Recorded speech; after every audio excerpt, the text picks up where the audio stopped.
Schools need to control pests to make it, needless to say, as pest-free as possible for the safety, health, and well-being of the students and staff that are present at the school.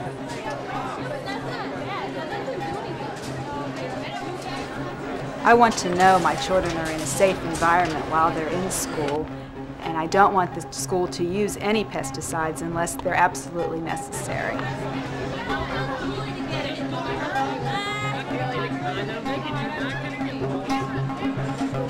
Integrated pest management is a way of looking at pest problems that takes into account the pest's biology and the environment that that pest occupies. The idea is to alter the environment so that the needs of the pest that cause it to be successful there are eliminated.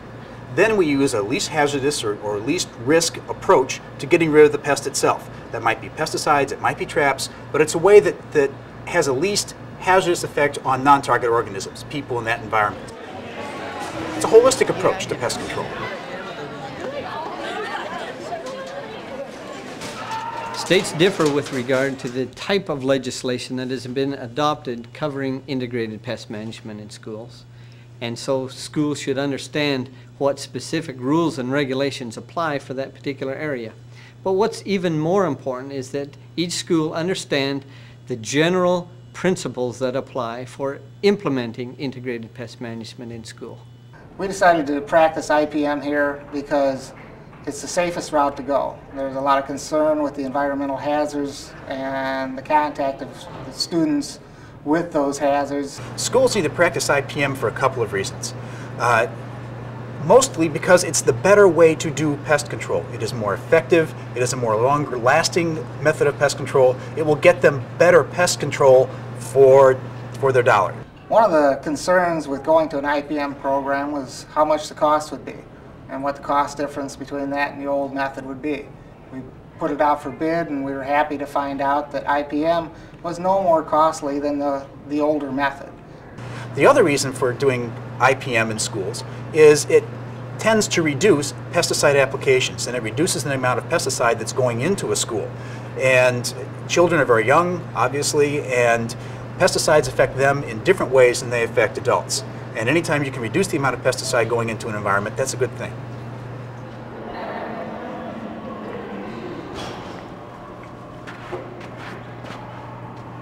Oh, Steve. Oh, hi, Dave. How you doing? Just fine, thanks. How are you? I'm doing just great. How's everything going at school? Very good. Okay, I want to show you that those ants that we found down by the boys' locker room. That's swimming pool.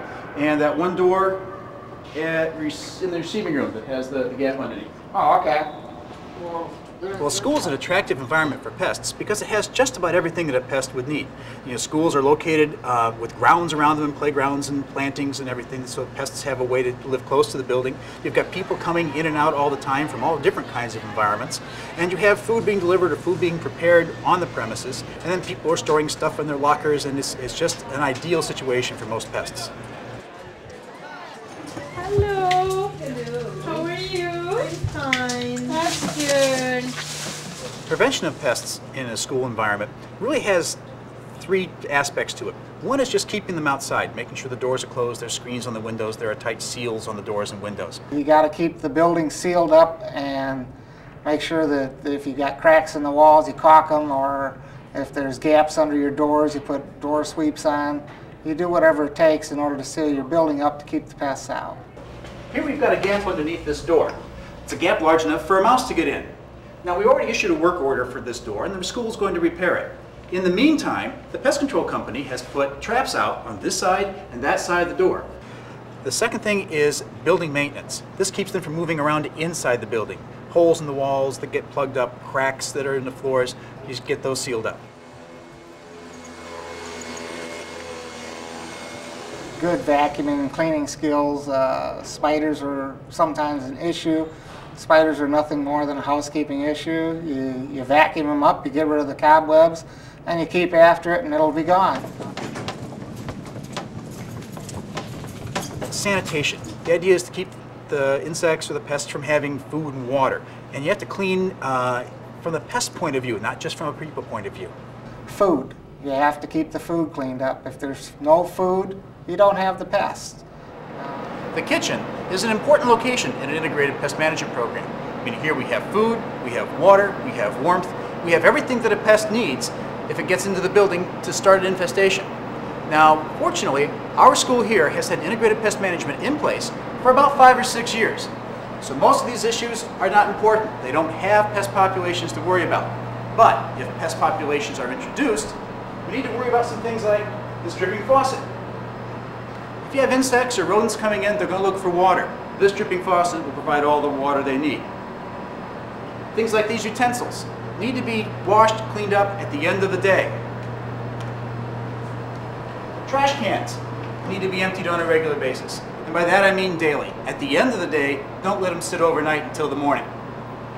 Pests like clutter. They like to get into stuff and hide. So on our regular inspections of the kitchen, we go through the baskets that they have stacked here.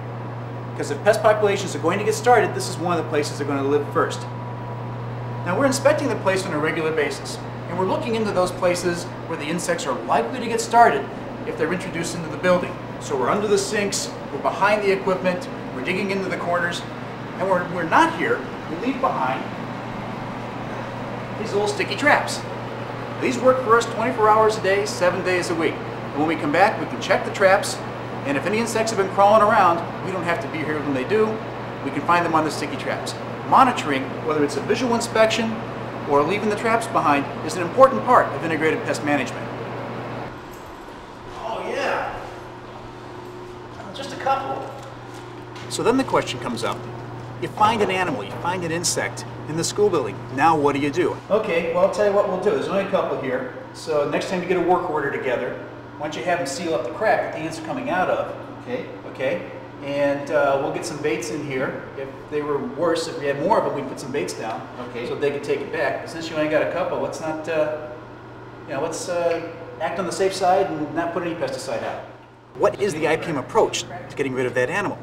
Well, the first thing you need to do is decide whether or not it's a pest. If you've got a couple of ants in a hallway and they aren't harming anybody, well, it's more of a nuisance than a pest. You mop them up. If you've got a spider hanging in a window, well, you can make the case that that's beneficial, but you take them out with a vacuum cleaner. These aren't really pest problems. If we should find a pest in one of our schools, the first step is to contact the custodial department. After that, we will evaluate the situation and see whether or not we need to contact our outside contractor to come in and take care of the problem, or if it's something that we can simply handle in-house. Quite often it's just a housekeeping issue of cleaning them up and getting rid of them.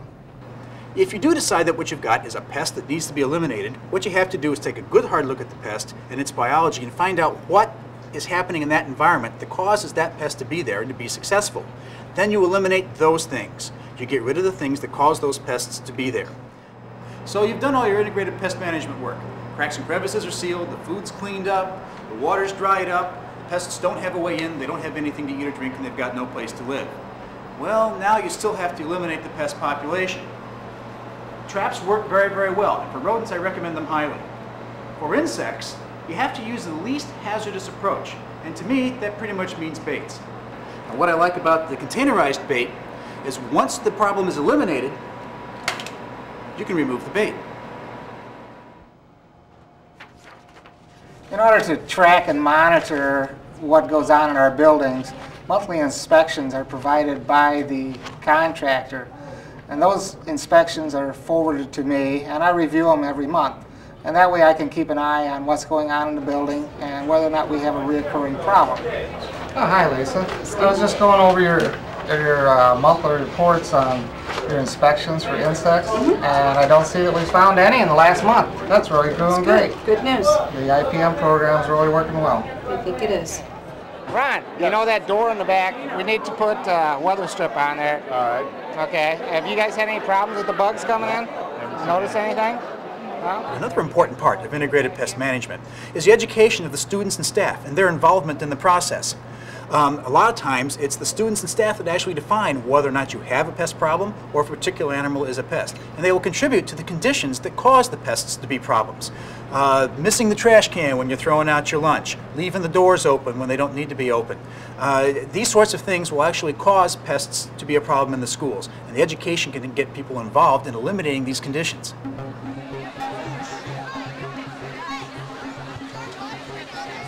It's important that a school implement a program such as IPM to, number one, to control the pest, but number two, to make it as safe to the environment of the students and staff that are present as possible.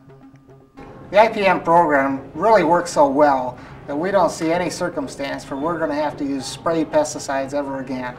Better results, less pesticides, better effect on the environment. It's just a more effective process all around. I think it's great that this school is implementing the IPM program. They're controlling any pest that they have without using any unnecessary pesticides, and I know it's a safer place for my child to be in school. It provides certainly a safer environment for our students, and after all, that's our #1 goal.